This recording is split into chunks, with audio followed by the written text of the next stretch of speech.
ಹಿರಿಯೂರು ನಗರದ ಬಂಗಾರದ ಅಂಗಡಿಗೆ ಗ್ರಾಹಕರ ಸೋಗಿನಲ್ಲಿ ಬಂದು ಕಳ್ಳತನ ಮಾಡಿಕೊಂಡು ಹೋದ ಘಟನೆ ನಡೆದಿದೆ.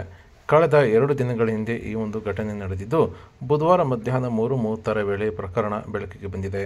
ಇನ್ನು ಗ್ರಾಹಕರ ಸೋಗಿನಲ್ಲಿ ಬಂಗಾರದ ಅಂಗಡಿಗೆ ಬರುವ ಕಳ್ಳಿಯರು ಒಡವೆ ತೆಗೆದುಕೊಳ್ಳುವ ನೆಪದಲ್ಲಿ ಕಣ್ಮುಚ್ಚಿ ತೆರೆಯುವುದರೊಳಗಾಗಿ ಅಂಗಡಿಯವರಿಗೆ ಯಾಮಾರಿಸಿ ಬಂಗಾರದ ಒಡವೆಗಳನ್ನು ಲಪಟಾಯಿಸಿದ್ದು ಅಂಗಡಿಯ ಸಿಸಿಟಿವಿಯಲ್ಲಿ ದೃಶ್ಯ ಸೆರೆಯಾಗಿದೆ.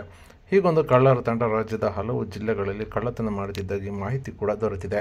ಇನ್ನು ಹಿರಿಯೂರು ನಗರದ ಕೆಲವು ಒಡವೆ ಅಂಗಡಿಗಳಲ್ಲಿ ಒಡವೆ ತೆಗೆದುಕೊಳ್ಳುವ ನೆಪದಲ್ಲಿ ಬಂದು ಒಡವೆ ದೋಚಿರುವ ಘಟನೆ ನಡೆದಿದೆ. ಅಷ್ಟೇ ಅಲ್ಲದೆ ಖಾನಾಹೊಸಹಳ್ಳಿ, ಶಿರಾ ಹೀಗೆ ಹಲವು ಕಡೆ ಬಂಗಾರದ ಅಂಗಡಿಗಳಲ್ಲಿ ಬಂಗಾರವನ್ನು ಎಗರಿಸುವ ದೃಶ್ಯ ಸಿಸಿಟಿವಿಯಲ್ಲಿ ಸೆರೆಯಾಗಿದೆ. ಇನ್ನು ಸಿಸಿಟಿವಿ ದೃಶ್ಯ ಆಧರಿಸಿ ಕಳ್ಳರ ಪತ್ತೆಗಾಗಿ ಹಿರಿಯೂರು ನಗರ ಪೊಲೀಸರು ಬಲೆ ಬೀಸಿದ್ದಾರೆ.